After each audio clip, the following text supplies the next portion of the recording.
Yuxuda nəfəs durması,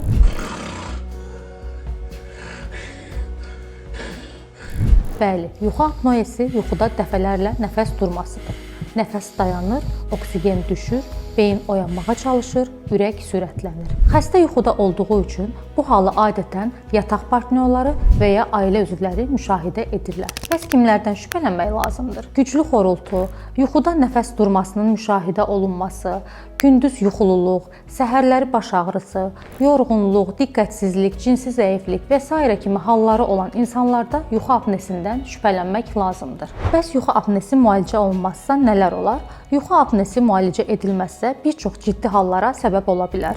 Bunlar aritmiyalar, infarkt, insult, yüksək təzyiq, şəkər xəstəliyi, qəfləti ölüm, ciddi yol qəzaları və s. hallardır. Yuxu apnesinin diaqnozu polisomnografiya, yəni yuxu testi vasitəsilə qoyulur. Diaqnoz qoyulduqdan sonra xəstəyə uyğun müalicə metodu seçilir.